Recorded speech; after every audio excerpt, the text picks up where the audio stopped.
Bonjour Salim, nous sommes à Rome Bonjour. cette fois. Et pour tout le monde, dis-nous un peu qui tu es, où tu travailles, qu'est-ce que tu fais de Ouais. la vie. Alors, je m'appelle Salim Gostin, je suis libanais, naturalisé italien, et je suis à la retraite depuis un petit mois. Ah, J'ai travaillé 31 ans au Vatican en tant que rédacteur, interprète et traducteur. Ok. Alors, vous étiez permanent. Permanent au Vatican. Mes langues de travail actives étaient et le sont toujours en tant que freelance, l'arabe et l'italien. Puis français et anglais sont des langues C, disons, Ok. selon la classification AIC. Et c'est comment le travail que vous faites au Vatican? Quel type de réunions, les langues? Oui, au fait, au Vatican, il n'y a pas la figure d'interprète dans le sens professionnel. Et on recrute les interprètes de deux façons, à l'intérieur ou à l'extérieur. À l'intérieur, il y a des sections linguistiques dans la secrétaire d'État, la section française, la section anglaise, la section allemande, espagnole, portugaise, allemande, les langues des pays catholiques en fait. Ok. Et puis pour les autres langues, il n'y a pas de section sensu stricto, alors on recourt à des rédacteurs, traducteurs, interprètes à Radio Vatican qui a une quarantaine de langues. Lituanien, estonien, russe, ukrainien, vietnamien, hindi, tamil et arabe. Oui. Donc, il y a 30 ans, j'ai été contacté les premières fois pour faire des traductions écrites. Ah, C'était le courrier du pape, Jean-Paul II. Je traduisais les courriers in et out, toute la correspondance qui arrivait à Jean-Paul II en arabe, que je traduisais en italien. ouais. Parce que l'italien est la lingua franca, la langue de travail à l'intérieur du Vatican. D'accord, ouais. Parce que les nationalités sont tellement nombreuses qu'à la fin, on utilise la langue sur place, la langue locale, l'italien. Ok. Et donc, je faisais les traductions de la correspondance, chef d'État ou simple fidèle qui écrivait chrétien ou musulman, ainsi de suite.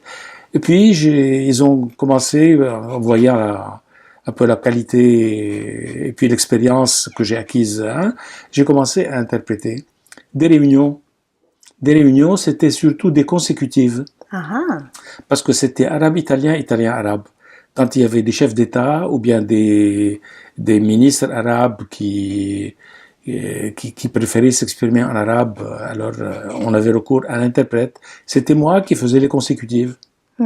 Évidemment, sans publicité, sans médias, c'était des réunions de travail politico-religieuses, disons.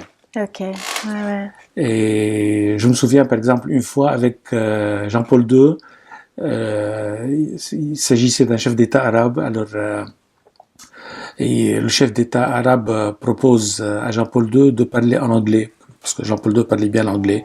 Alors Jean-Paul II lui a répondu oui, pas de problème, mais j'aime tellement la sonorité de votre langue que je préfère que vous parliez en arabe. Ah, c'est bien ça, Et hein? c'était... Ouais. C'était bien Et dit. donc, voilà, c'est un peu... À part travaillant à Radio Vatican, je faisais la rédaction des nouvelles en langue arabe. Alors, il n'y a pas des tests comme on connaît à la Commission européenne, le Parlement Non, il n'y a pas de européen. C'est test pas parce qu'il n'y a le même pas la système. figure d'interprète au D'accord. Vatican. C'est des gens qui font Ce des sont choses différentes. oui, par exemple, quand il s'agit de traduction ou de réunions à fond théologique, ce sont des théologiens qui connaissent la langue, qui se parlent entre eux dans les différentes langues. Surtout que l'italien est très répandu et connu dans les communautés de religieux, de sœurs, de religieux, de prêtres, parce que toutes les congrégations religieuses, toutes sans exception, ont une maison mère à Rome. Et ils envoient leurs séminaristes étudier dans les universités pontificales à Rome, ce qui fait que tous connaissent l'italien. Donc, ipso facto, même pour des évêques qui sont de l'Amérique latine ou de l'Inde, grosso modo, ils parlent l'italien parce que une bonne partie d'entre eux ont fait des études à Rome ou bien des doctorats à Rome qui se font en italien. Ok. Mais vous avez dit aussi qu'il y avait des réunions en simultané. Alors, il y a des gens qui Alors, viennent ici. les réunions en simultané, ce sont les congrégations religieuses, surtout, qui font leurs réunions annuelles ou leurs assemblées annuelles ou chaque 2 ou 3 ans, qui se réunissent à Rome. Alors, vu que les congrégations religieuses sont répandues dans les 5 continents ou presque, alors ils ont recours à des interprètes professionnels qui ne sont D'accord. pas employés au staff interpreters au Vatican, mais qui sont sur place. En fait, il y a un groupe assez nombreux d'interprètes laïcs ou non laïcs établis à Rome qui sont des habitués des assemblées des ordres religieux. Les langues utilisées sont évidemment l'italien, l'espagnol, forcément, l'anglais, le français, parfois aussi l'allemand. Quand il y a quand l'Église allemande est impliquée d'une façon ou d'une autre, surtout dans les conférences pour l'assistance aux ONG ou bien pour l'assistance au tiers-monde, l'Église allemande est très présente. Donc, vu qu'elle finance, elle est présente et elle D'accord. exige une cabine allemande. J'imagine qu'il faut savoir connaître bien la Bible, la religion en général. Ça doit être un travail très difficile, non? Oui, il faut connaître la matière, il faut savoir de quoi on parle, disons. Ouais. Pour la Bible, on ne cite pas la Bible toute la journée. Ok. Parce qu'on a Il y a des l'impression qu'il y a des citations, Bibles dans les cabines. Voilà, il y a des Bibles qui sont trilingues. Il y a des Bibles qui sont trilingues, espagnol, anglais, français, italien. Et puis maintenant, avec Internet, le problème ne se pose plus parce qu'on résout sur place, disons, D'accord. le problème. Mais le problème se pose pour les citations, Oui. surtout dans les réunions de dialogue interreligieux. Parce que les délégations musulmanes qui parlent arabe citent le Coran continuellement. Donc ça devient un problème parce que le Coran ne peut pas être traduit. On ne peut utiliser que des traductions autorisées avec une imprimature des autorités religieuses musulmanes. Ce qui fait que les premiers temps, nous avions des problèmes fous parce que nous savions en tant qu'interprète arabe que nous n'avons pas le droit de traduire en simultané une citation arabe du Coran. Donc, on a supplié, on a prié, on a demandé à répétition aux relateurs de nous donner à l'avance, si pas leur relation, mais au moins la liste de citations avec les références. D'accord. Pour les préparer à l'avance. D'accord. Ils ne le font pas. Non. Toujours. Donc, on a résolu d'une façon très élégante. On dit, comme on lit dans le verset tel du Coran, qu'on pourrait traduire ou qui parle de l'héritage, qui se réfère à la femme, qui se réfère aux ablutions. Donc, on contourne le problème. Oui, mais c'est délicat alors, c'est pas facile. C'est délicat, il faut connaître à fond, pas seulement le magistère, mais les sensibilités. Oui. Et quelles sont les sensibilités? Par exemple, en Europe, on utilise le mot nation. Nation, c'est un terme neutre. Mais en arabe, le terme nation n'est pas neutre. Parce que la parole nation en arabe, qui est umma, a un sens non dit qui signifie nation musulmane. Donc, quand un arabe dit la nation, je ne peux pas interpréter en italien nazione ou en français nation. Je dois savoir que quand il prononce le mot la umma, la nation, je dois traduire la nation musulmane. Ou la nation des fidèles, des croyants. Et ainsi de suite. Par exemple, Mahomet. Pour un musulman, quand il dit Muhammad, je ne suis pas autorisé à dire Mahomet ou Mahometto en italien. Je dois dire Muhammad. On ne peut pas traduire le nom du prophète. Ainsi de suite. Donc, il faut connaître pas seulement le magistère, les dogmes de l'autre religion, mais les sensibilités aussi linguistiques, les non-dits. Oui. Le non-dit, voilà. C'est super évident. Et comment le Vatican choisit les interprètes alors? C'est pas un travail facile, Alors, d'habitude, le Vatican a déjà un groupe de aficionados. Ce sont les mêmes qui font Aficionados. toutes les assemblées générales, un groupe D'accord. qui se renouvelle lentement, disons, et qui sont recrutés par des collègues qui savent que tel collègue est précis, il étudie, il prépare, il se documente, ainsi de suite. Et alors, ce n'est pas le Vatican qui recrute les interprètes, parce que le Vatican, ne reconnaissant pas la figure d'interprète professionnel Ah, à l'intérieur, il se présente sur le marché romain.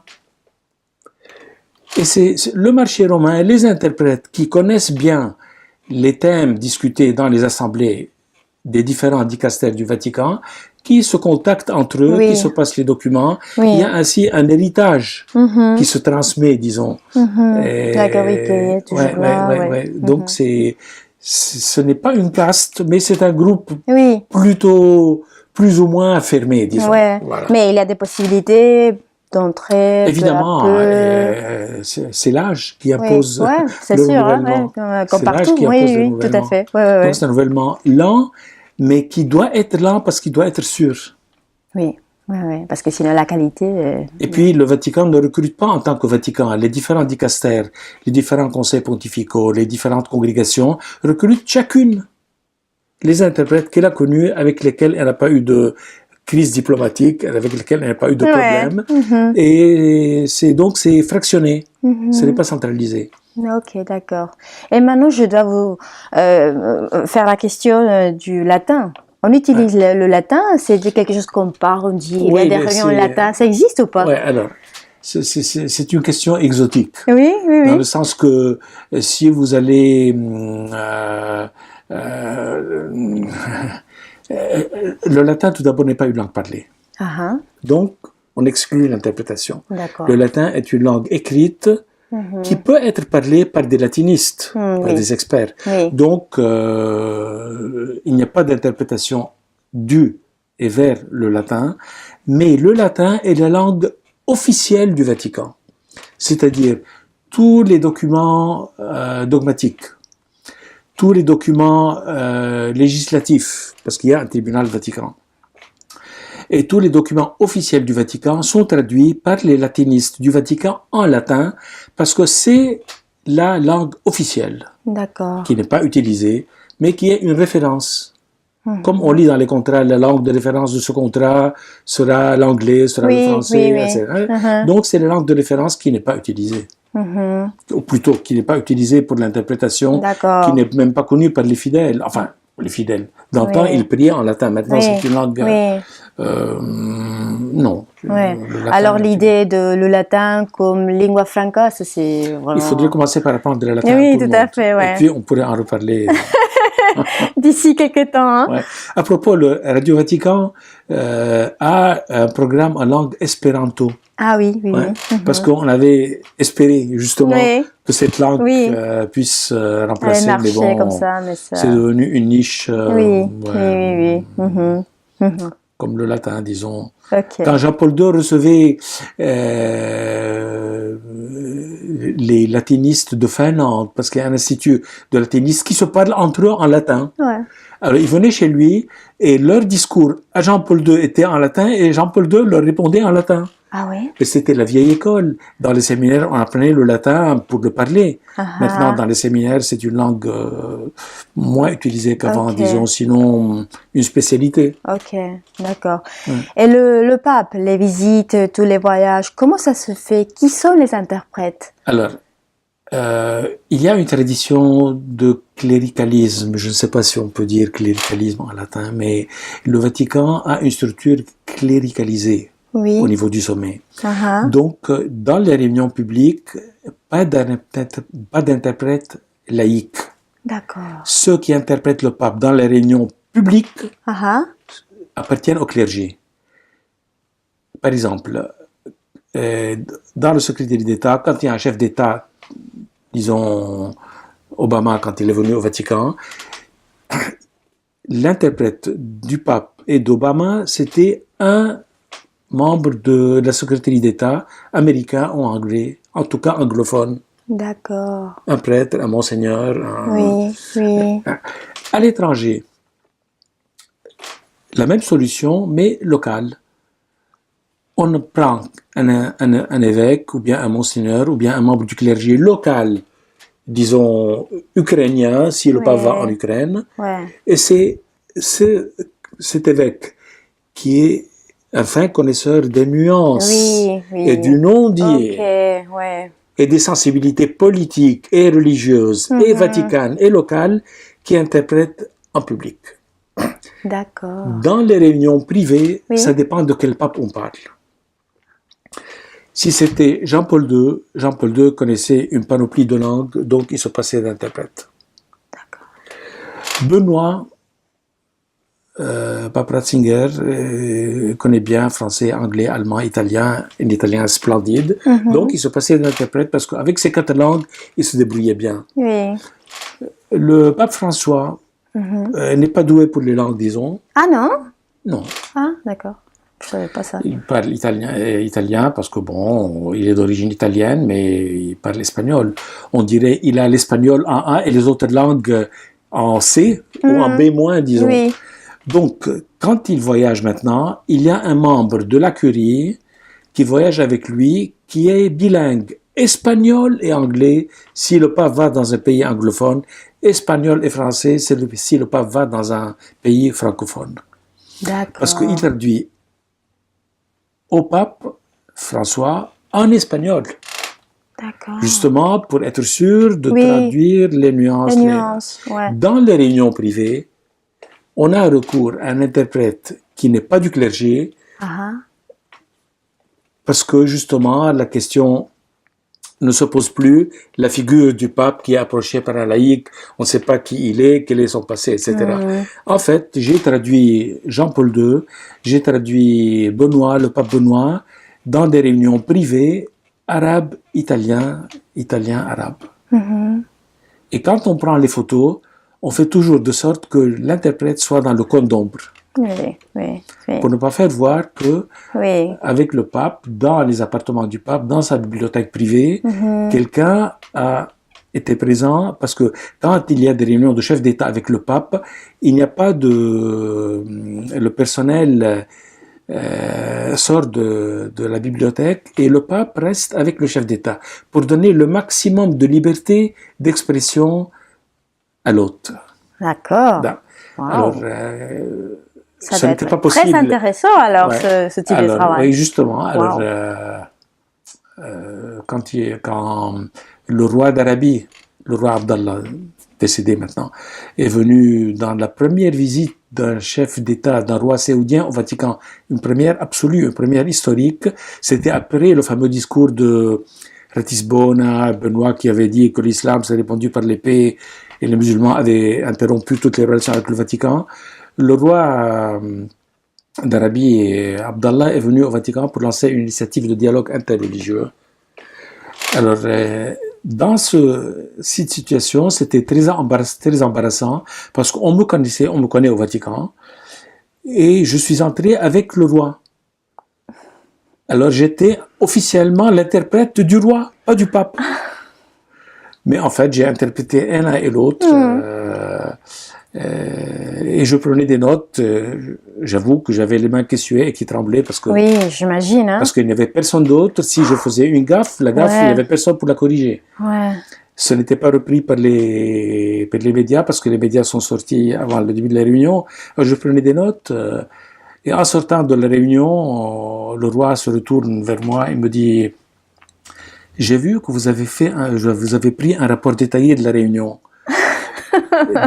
Et il me faut un rapport le plus détaillé possible demain matin. C'est pas possible, oui. Alors je ne pouvais pas répondre parce que il y avait tout de suite la suite du roi qui s'est regroupée, qui l'ont accompagné, et puis la partie publique, le rituel, la suite du pape, la suite du roi, l'échange des cadeaux et tout. Et je me demandais au fond de moi-même comment je vais m'en sortir. Comment est-ce que je vais m'en sortir? Comment je vais m'en sortir? Et puis la visite a continué toute la journée, puis la nuit porte conseil. Je suis réveillé le lendemain, 3h, 4h du matin. Et j'ai commencé à décrypter les notes de la consécutive. La consec, Et ce qui m'a étonné, c'est que je n'avais rien oublié. Ah, très bien. C'est incroyable. Oui. J'ai très mauvaise mémoire. Mais quand on a peur, on se souvient. On se souvient Et de c'était tout. une bonne conseil alors. Ouais. C'était bien fait. Hein? Oui, en fait, j'ai pu faire un rapport de 6 pages, en fait. Wow. Ce qui n'était pas bon. Et pour être correct, j'ai remis une copie au Vatican et une copie au roi. Ok. Comme ça qu'ils savent exactement. Et ils étaient surpris. Et en fait, ils me disaient, mais pourquoi tu l'as fait? Je dis, bon, écoutez, il me l'a demandé. Je ne savais pas comment m'en sortir. Ouais. En fait, il n'y avait pas de secret, quoi. Ok. Bon, merci beaucoup, Céline.